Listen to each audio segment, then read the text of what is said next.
Hai hai hai. Selamat datang kembali di channel Min Donghua. Kali ini kita akan melanjutkan cerita Donghua. Apotesis. Nggak pakai lama lagi, langsung aja kita ke ceritanya. Check it out. Jelas tujuan Siyu sendiri adalah mencapai lantai 10 Menara Dosa dalam 1,5 bulan. Menurut aturan Menara Dosa, kecepatan promosi tercepat adalah 1 bulan sejak hari pertama memasuki Menara Dosa. Namun di masa lalu ada beberapa makhluk yang telah dipromosikan ke level ke-10 dalam sebulan. Tetapi mereka semua adalah pejuang di level Raja Perang dari para jenius dari beberapa ras. Karena alasan tertentu, mereka mengasingkan diri di tanah suci klan mereka dan telah berkultivasi hingga ke level Raja Perang. Sebelum memilih untuk memasuki Menara Dosa untuk berlatih, lagi pula dari lantai 1 sampai lantai 5 adalah prajurit, sedangkan dari lantai 6 sampai lantai 10 adalah pejuang.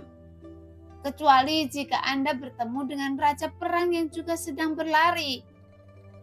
Tentu saja tidak ada makhluk hidup yang akan menantang Raja Perang. Jika Anda menemukan lapangan kosong selama sebulan berturut-turut, Anda akan dipromosikan ke level ke-10 dengan cepat. Sedangkan bagi para jenderal yang ingin melakukan lompatan ke level ke-10 dalam 1 bulan, kemungkinannya sangat kecil. Karena kemungkinan besar Siyu akan bertemu dengan para jenderal yang juga sedang berlari ke level yang lebih rendah. Terlepas dari apakah para jenderal tersebut dapat mengalahkan Siyu, itu akan memblokir dia sepanjang hari. Meskipun itu hanya pertemuan dengan seorang jenderal, tetapi itulah aturannya. Jadi Siyu memberi dirinya tambahan 15 hari dalam pengaturannya, dan hanya untuk menghadapi para idiot tanpa mata ini. Tapi masalahnya adalah pria di depannya adalah seorang prajurit, bahkan hanya prajurit tingkat 8, dan itu berasal dari ras manusia. Kapan ras manusia yang pengecut memiliki keberanian untuk menantang klan bangsawan Yoye? Memikirkan hal ini, mata indah Siyu menampakkan aura pembunuh yang tak ada habisnya. Aura pembunuh ini dipadukan dengan wajahnya yang nyaris sempurna, sehingga membuat orang heboh dan ketakutan. Karena interaksi antara dua perasaan yang berbeda menciptakan celah yang tajam, yang membuat orang merasa nyaman. Dan setiap orang memiliki perasaan yang sangat istimewa. Seperti yang diharapkan dari ras hampir sempurna, setiap wanita di klan Yoye ini adalah kecantikan kelas 1. Perlahan, Loseng mengeluarkan pedang panjang di tangannya. Senjata suci! Alis Siyu yang ramping seperti daun willow melonjak sedikit. Kapan tanah suci hati ungu Anda menjadi begitu mewah dan mereka menyerahkan senjata suci kepada seorang pejuang? Loseng melambaikan pedangnya dengan ringan dan tersenyum ringan. Saya bukan dari tanah suci hati ungu. Siyu tersenyum dingin. Tidak peduli siapa Anda, cepat, melolonglah untuk saya. Dia berjingkat dengan lembut, kemudian sosoknya seperti macan tutul betina, tiba-tiba bergegas keluar. Gangguan di tubuhnya mekar dengan cahaya redup, mengeluarkan sosok anggun di medan perang. Sangat lincah. Loseng tersenyum tipis dan memutar pedang panjangnya dengan ringan. Namun dia masih menggunakan ilmu pedang dasar. Namun ilmu pedang dasar terus diasah oleh Loseng dan gerakan pedang tampaknya berkembang perlahan.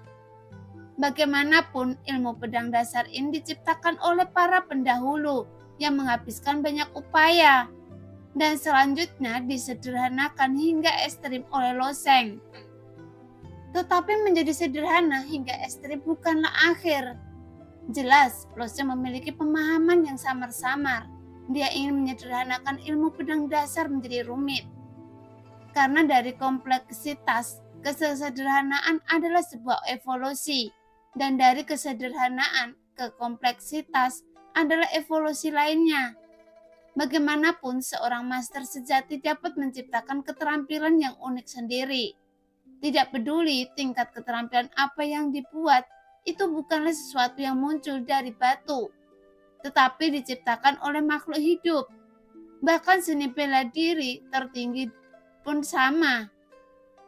Loseng tahu betul bahwa selama dia melanjutkan jalan ini, dia pada akhirnya akan mampu menciptakan keterampilan uniknya sendiri. Loseng bereaksi dengan cepat menghadapi pembunuhan jarak dekat Siyu. Dia sepenuhnya memblokir serangan Siyu dengan pedang gantung. Bahkan Loseng tidak mundur, melainkan menusukkan pedangnya ke belati Siyu. Jelas Loseng memanfaatkan situasi ini untuk mengganggunya lagi. Melihat itu, Siyu tiba-tiba menjadi bingung karena dia jelas sangat cepat. Belum lagi seorang pejuang manusia, bahkan jika seorang pejuang manusia ditusuk di dalam pertarungannya, bahkan jika dia memblokir dengan senjata suci, seluruh orang akan terpesona oleh dampaknya. Tetapi Loseng tampak seperti gunung, berdiri kokoh di depannya dan memblokir serangannya dengan ilmu pedang dasar yang sangat mendasar. Melihat ekspresi rumit Siyu, Loseng tersenyum tipis, karena kekuatan Siyu harusnya lebih kuat daripada Shioji dari sekte roh kekosongan. Dengan kekuatan fisik dari daya ledaknya dan keunggulan alam yang dibawa oleh rasnya jauh lebih kuat daripada Shioji. Namun Siyu tampaknya memiliki pemahaman yang lebih baik tentang hukum dan dia juga seorang pemurni tubuh. Badai menusuk.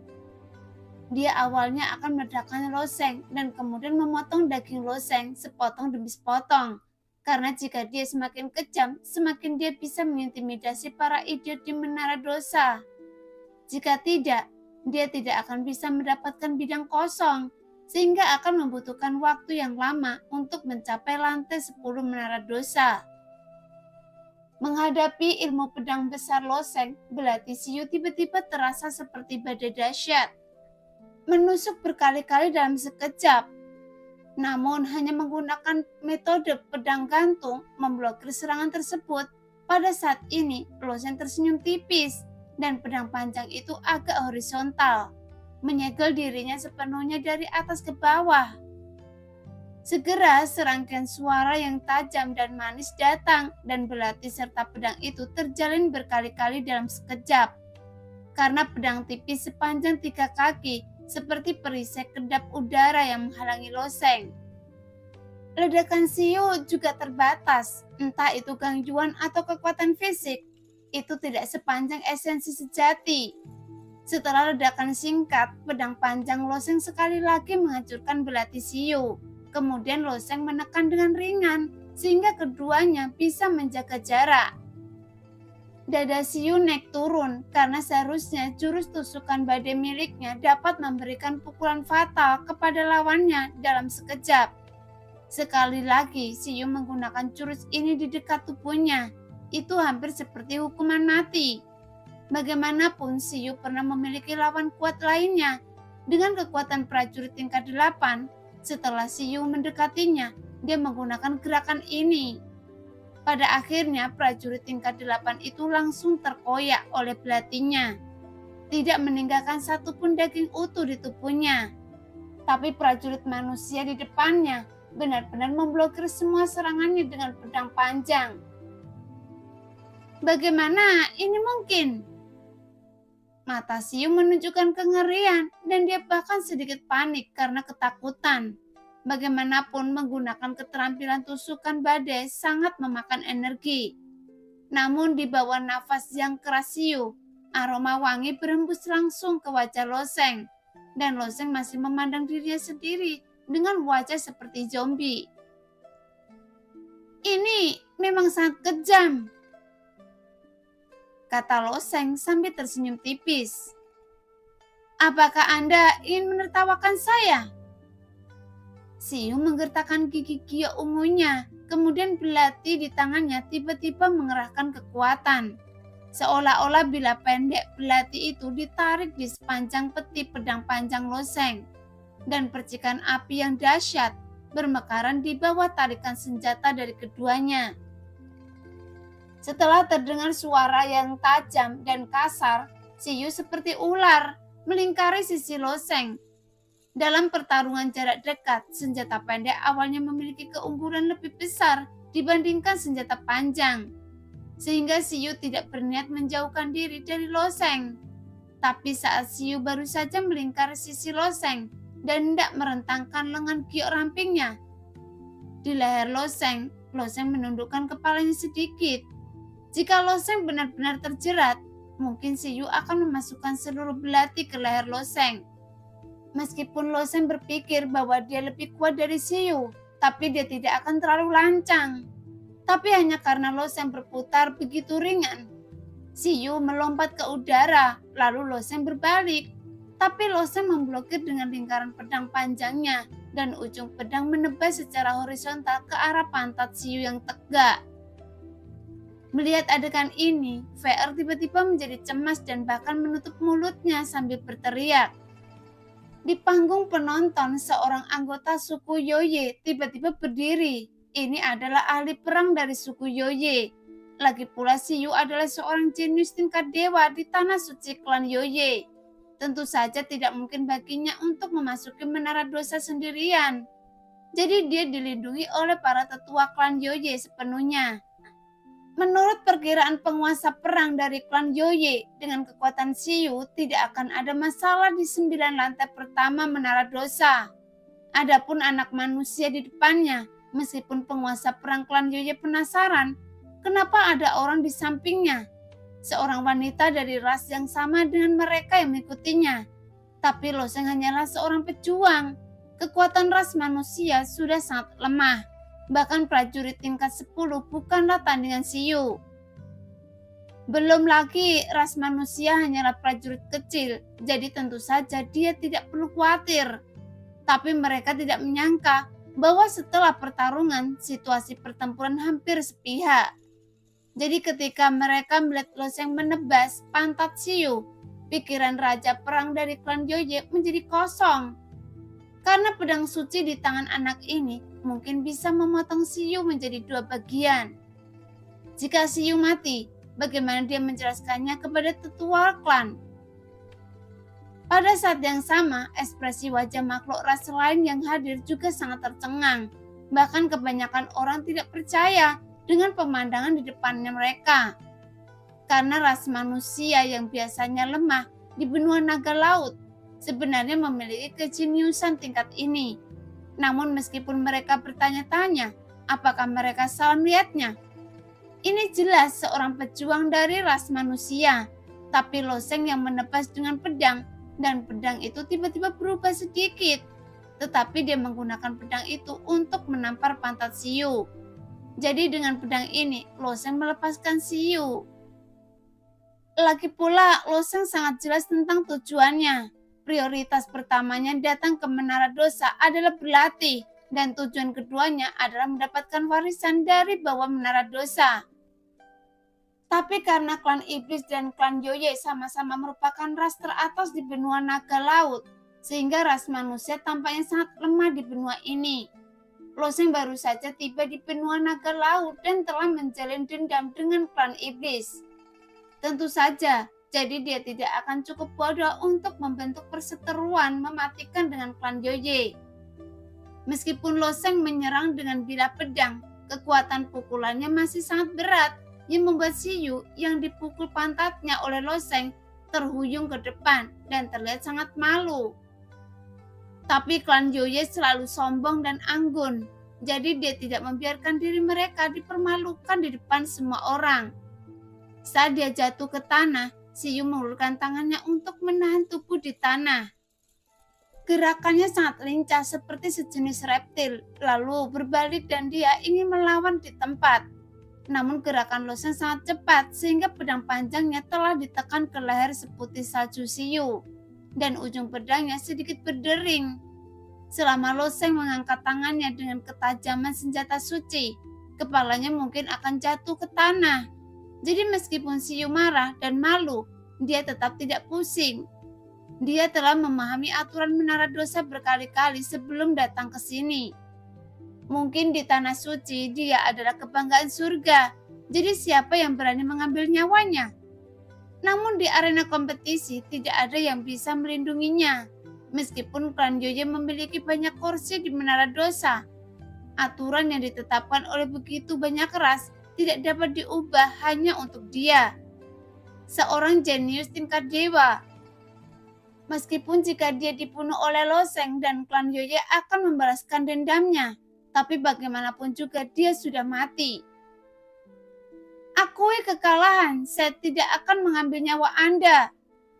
Ekspresi Loseng menjadi kusam. Bukannya dia tidak tahu cara merawat wanita. Jika Loseng sedikit diabaikan di sini, dia mungkin akan membunuhnya.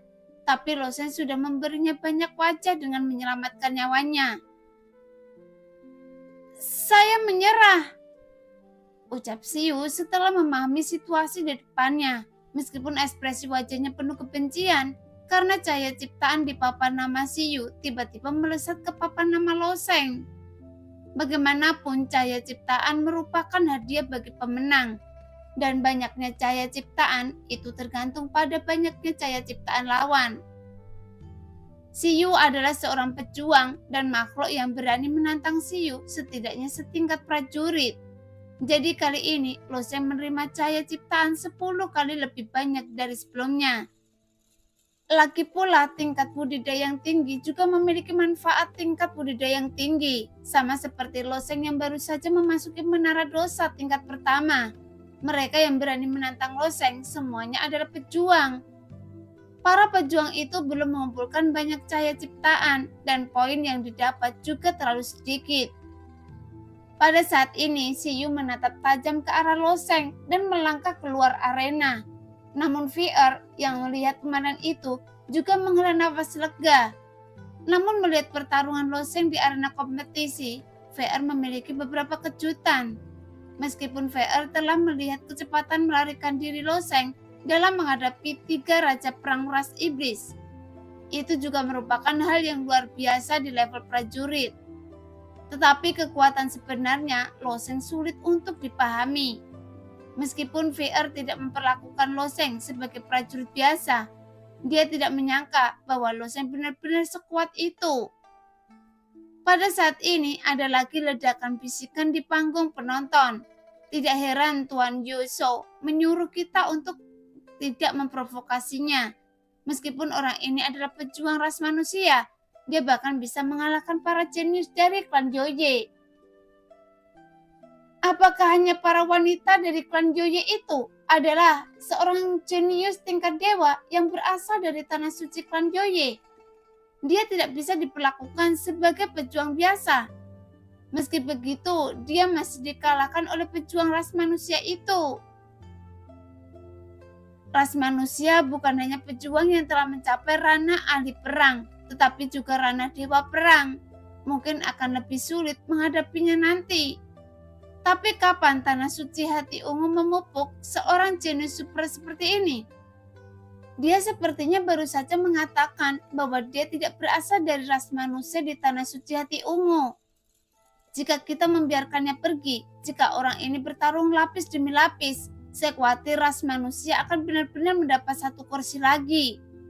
Sekarang beragam diskusi mengelilingi Loseng dan makhluk dari semua ras menatap Loseng dan berbisik.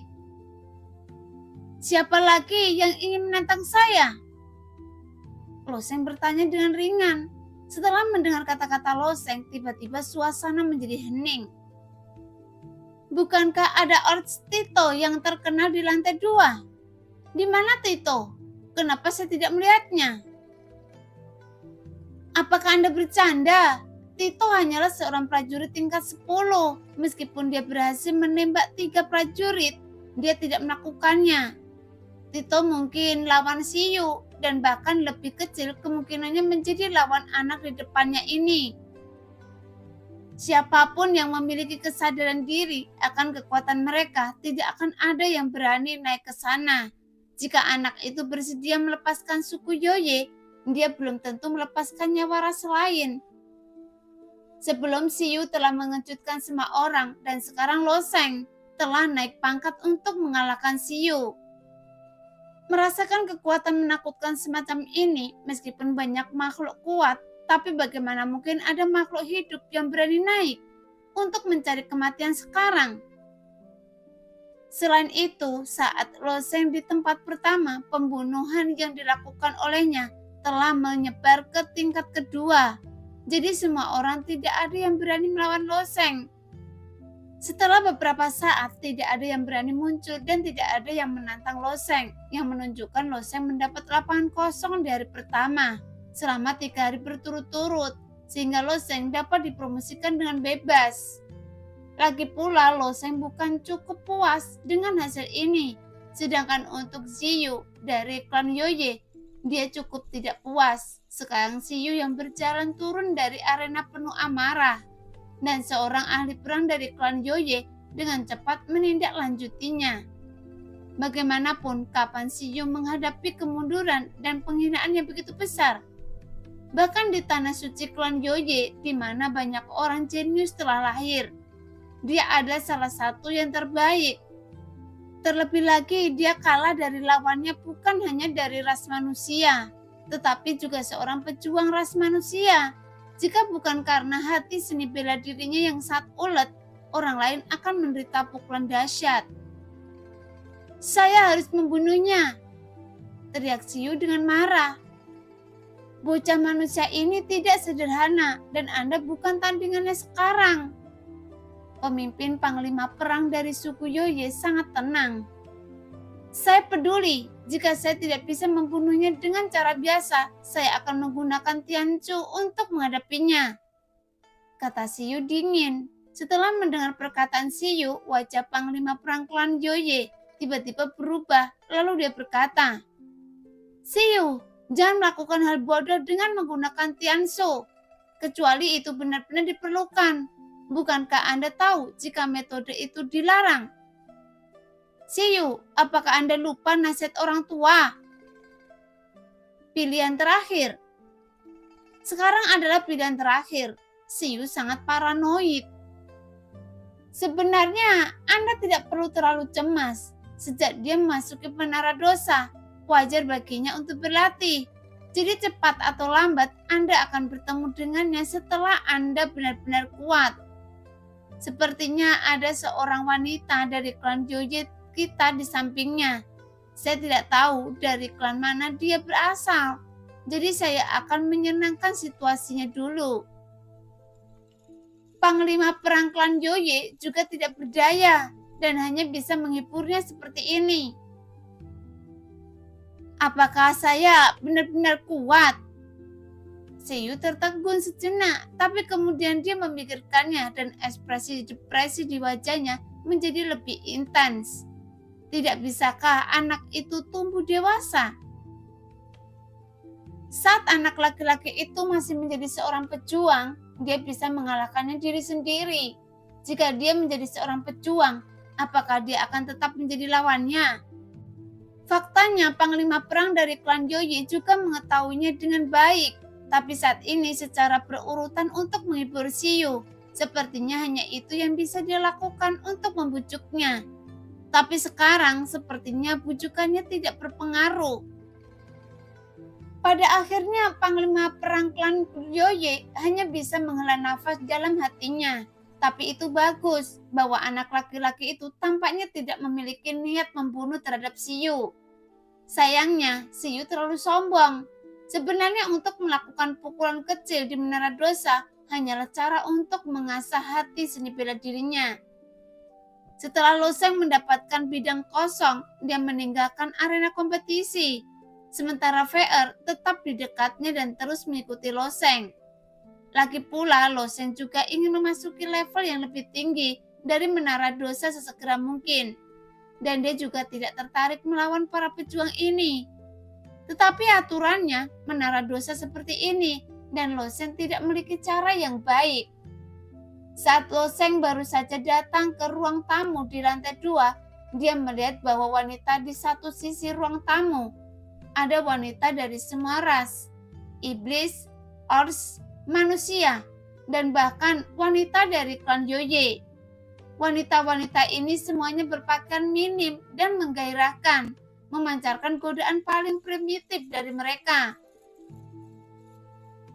Wanita-wanita ini Loseng melirik dengan ragu. "Wanita malam," VR menjawab dengan sederhana. Di Menara Dosa, tekanannya sangat tinggi dan semua prajurit perlu melampiaskannya. Dari lantai pertama hingga lantai 10, ini sangat umum. Mendengar itu, Loseng meringkuk bibirnya. Lupakan ras manusia dan klan Yoye. Beberapa di antaranya berasal dari ras binatang dan ras iblis. Dia secara alami tidak bisa menerimanya dengan estetika Loseng. Jadi Loseng tidak ingin tinggal di sini. Namun tepat ketika Loseng hendak pergi, seorang wanita dari ras manusia berjalan keluar dari sisi lain dan menghalangi jalan Loseng. Kemudian dia tersenyum pada Loseng dan berkata, "Pria tampan, seseorang ingin berbicara baik dengan Anda." Wanita di depannya juga cantik sempurna. Setelah mendengar kata-katanya, Loseng sedikit tersenyum. "Berapa banyak batu esensi sejati yang ada dalam satu malam?" Mendengar kata-kata Loseng, wajah wanita itu menunjukkan ekspresi marah. Faktanya, Loseng pernah melihat wanita ini ketika dia baru saja melangkah ke Menara Dosa. Pada saat itu, wanita ini sedang berdiri di samping prajurit manusia bernama Xing Hui, dan dia tidak mengucapkan sepatah kata pun dari awal hingga akhir. Namun, tanah suci hati ungu yang terkenal memberikan kesan yang sangat buruk kepada Loseng. Jika tanah suci ini penuh dengan orang idiot seperti Xing Hui, Loseng merasa dia tidak perlu berbicara dengan mereka. Jadi ketika Loseng melihat wanita ini mendatanginya lagi, tentu saja Loseng tidak memperlakukannya dengan baik. Tepat ketika mendengar kata-kata Loseng, wanita ras manusia yang bernama Xia Suhuang sangat marah. Lagi pula dia adalah seorang jenius di tanah suci hati ungu, seorang prajurit tingkat 9. Jadi bagaimana Xia Suhuang bisa tahan?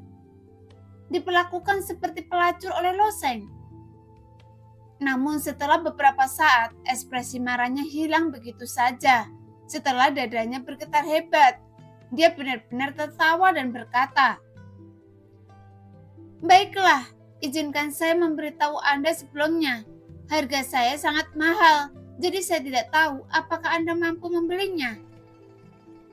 Mendengar itu, Loseng cukup terkejut karena temperamen wanita ini cukup baik, jauh lebih baik daripada pria bernama Xing Hui. Pikir Loseng ringan di dalam hatinya. Tapi Loseng tidak perlu melanjutkan lelucon semacam ini, dan Loseng tidak bisa berjalan ketika dia melihat seorang wanita ini menghalangi jalan. Jadi Loseng berkata dengan ringan, "Katakan pada saya, siapa yang ingin bertemu dengan saya?" Mendengar nada suara Loseng mengendur, Xia Suhuang juga menghela nafas lega, tapi dia tidak bisa tidak mengutuk dalam hatinya. Bajingan, Xing Hui itu terakhir kali dia datang telah menyinggung Loseng, sehingga mempersulit masalah ini, sehingga saya harus mengambil tindakan pada akhirnya. Untungnya, nada suara Loseng menjadi lebih longgar, dan dia sepertinya tidak terlalu mendendam. Meskipun di wilayah tengah dan 4 kerajaan dewa utama, karena umat manusia sangat kuat, terjadi pergulatan internal, perselisihan timbal balik, dan balas dendam. Namun di benua dewa laut, kekuatan umat manusia terlalu lemah, sehingga mereka hanya bisa bersatu untuk menjadi kuat, dan mereka sangat mementingkan setiap jenius yang lahir dari ras manusia. Karena para jenius ini mewakili masa depan ras manusia, saat ini Loseng adalah duri di mata iblis dan banyak ras lainnya, dan mereka ingin menariknya keluar dengan cepat. Namun bagi umat manusia, dia tidak diragukan lagi adalah seorang jenius yang layak untuk dikembangkan. Jadi Loseng tidak dapat dilepaskan. Karena penampilan Loseng sangat luar biasa sebelumnya di lantai pertama Menara Dosa, ditambah lagi Loseng sekarang dengan mudah mengalahkan jenius tingkat dewa dari klan Yoye dengan kekuatan prajurit tingkat 8 yang merupakan kekuatan aneh. Dalam sejarah ras manusia yang sulit di benua naga laut ini, bagaimanapun ras manusia tidak pernah memainkan peran utama. di benua naga laut bahkan tidak dapat mempertahankan statusnya sebagai peran pendukung. Sama seperti para pejuang ras manusia, tidak jarang mereka ditantang oleh ras lain di luar barisan mereka. Bahkan ada rumor di kalangan ras manusia bahwa mereka adalah ras inferior dan tidak layak bersaing dengan ras lain. Karena rumor semacam ini hampir menghancurkan kepercayaan diri generasi muda ras manusia. Jadi betapa buruknya jika sebuah perlombaan kehilangan kepercayaan dirinya. Karena meskipun setiap kali ras manusia akhirnya melahirkan beberapa orang jenius dan kisah penyiksaan brutal oleh ras lain setelah memasuki menara dosa menyebar. Lagi dan lagi, itu merupakan pukulan besar bagi kepercayaan diri generasi muda. Tapi dengan kemunculan Loseng, panglima perang manusia yang dengan cepat naikkan menara dosa untuk melihat harapan, dan pada saat yang sama dengan cepat menyampaikan berita tersebut kepada para tetua di tanah suci hati ungu. Meskipun monster-monster tua di alam raja perang itu tidak bisa memasuki tanah terkutuk, namun berbagai strategi masih terus diteruskan ke menara dosa. Dan Losen tidak tahu betapa bahagianya para monster tua di tanah suci hati ungu saat menyaksikan gambar pertempuran Loseng melalui Singui. Menurut berita yang diketahui Xia Su Huang, beberapa tetua tanah suci hati ungu sudah mengeluarkan perintah dan para raja perang ras manusia harus dimobilisasi untuk melatihnya.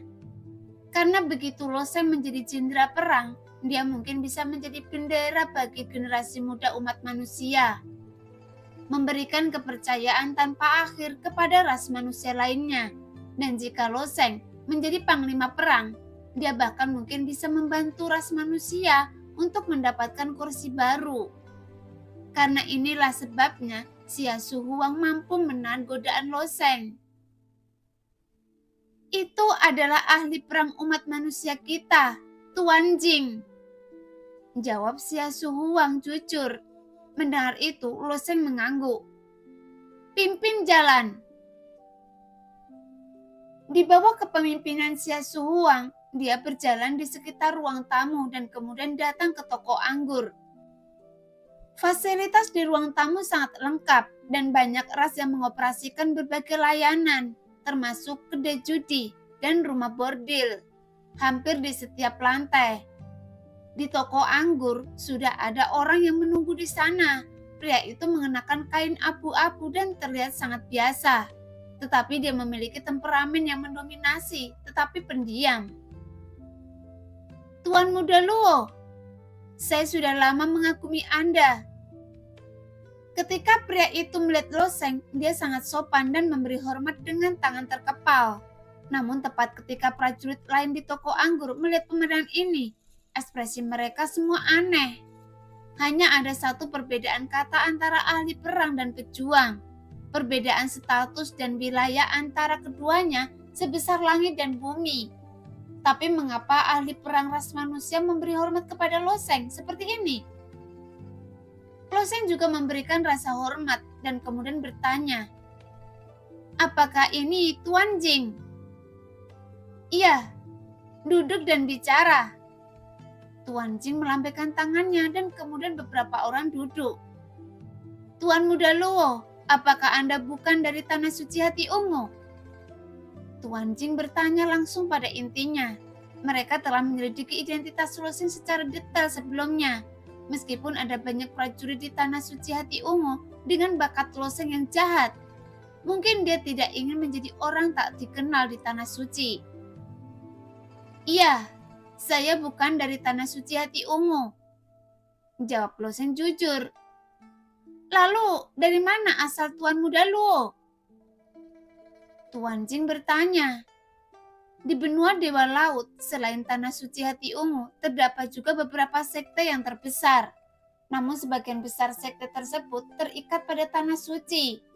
Jika tidak, sekte biasa tidak dapat bertahan menghadapi ras lain. Bisakah saya tidak menjawab? Loseng sedikit tersenyum, bukan karena Loseng bersikap tertutup, hanya saja Loseng merasa bahwa sekarang bukan waktunya untuk memberitahu mereka. Mendengar itu, Tuan Jing tidak memaksa Lo Sheng, mengangguk sambil tersenyum dan berkata, "Karena Tuan Luo tidak ingin mengatakannya, lebih baik tidak mengatakannya. Tapi saya juga ingin bertanya, apakah Tuan Muda Luo tertarik dengan tanah suci hati ungu saya?" Tanah suci hati ungu sebenarnya adalah kekuatan kelas 6 yang didirikan oleh umat manusia. Ketika sekte tersebut berkembang ke kelas 6, itu memenuhi syarat untuk disebut tanah suci. Lo Sheng awalnya berasal dari Yundian dan tidak memiliki rencana untuk bergabung dengan tempat suci sekte lain untuk saat ini.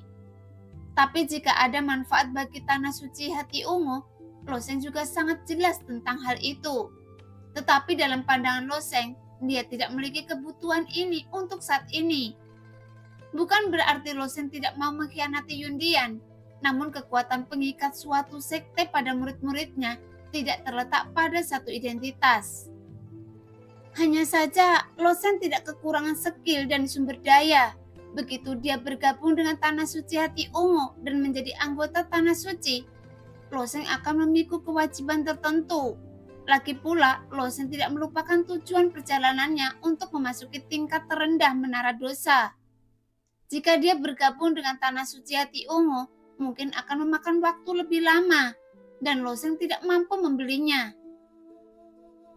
"Maaf, saya sudah menjadi anggota sekte lain," jawab Lo Sheng. Tuan Jing awalnya ingin bertanya dari sekte mana Lo Sheng berasal, tetapi diperkirakan Lo Sheng tidak akan menjawab. Jadi dia tidak bertanya. Dia hanya mendengar bahwa Lo Sheng menolak undangannya yang membuat wajah Tuan Jing masih sedikit kecewa.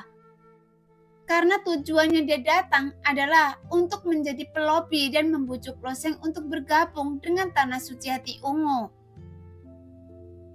Sejauh yang saya tahu, hanya ada sedikit sekte manusia di benua Dewa Laut. Hanya ada beberapa sekte tingkat kedua yang tersebar, dan hampir 90% ras manusia terkonsentrasi di Tanah Suci Hati Ungu saya.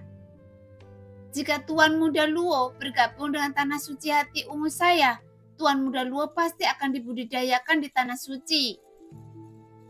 Tuan Jing terdiam lalu berkata, "Status ras manusia kita di benua Dewa Laut, Tuan Muda Luo juga harus menyadari bahwa beberapa hal tidak hanya dipertimbangkan untuk dirinya sendiri, tetapi juga demi seluruh ras kita." Saya sangat memahami apa yang dikatakan Tuan Jing, tapi tolong pahami masalah saya. Jika saya dapat membantu Tanah Suci 1 atau 2, itu adalah tugas saya untuk melakukannya. Tapi saya tidak bisa jika saya harus bergabung dengan Tanah Suci Hati Ungu. Lo Sheng dengan tegas menolak. Mendengar itu, ada senyuman tak berdaya di wajah Tuan Jing, dan dia menggelengkan kepalanya sebelum berkata, "Karena Tuan Muda Luo bersikeras untuk tidak menerimanya, itu tidak masalah. Tetapi jika Anda memiliki kewajiban untuk melakukannya, saya juga merasa lega. Meskipun ras manusia kita hanya memiliki 4 kursi di Menara Dosa, tetapi bagaimanapun juga, ini adalah salah satu dari 14 ras utama. Jika Anda membutuhkan bantuan saya, jangan ragu untuk bertanya." "Apa itu kursi?" Lo Sheng bertanya mengenai permintaan mendapatkan kursi. Kursi awalnya memiliki kualifikasi untuk masuk puncak menara. Hanya dengan memperoleh kursi tersebut, Anda dapat memenuhi syarat untuk memasuki puncak menara. Master Jing menjawab. Tetapi kursi tersebut sekarang memiliki tanggung jawab lain, yaitu merumuskan aturan dan hukuman menara dosa. Di lantai 15 menara dosa, ada total 128 kursi. Mereka akan diputar sesuai dengan kekuatan setiap periode waktu. Sayangnya, ras manusia kita memiliki terlalu sedikit kursi. Di antara lebih dari 100 kursi, hanya 4 kursi yang dimiliki ras manusia kita. Apakah Anda memenuhi syarat untuk memasuki puncak menara? Mata Lo Sheng sedikit berkedip. Dia datang jauh-jauh ke benua naga laut dengan tujuan ini. Nah, demikianlah cerita hari ini. Terima kasih yang sudah menonton video Min-er sampai selesai. Sampai jumpa di video selanjutnya. Bye-bye.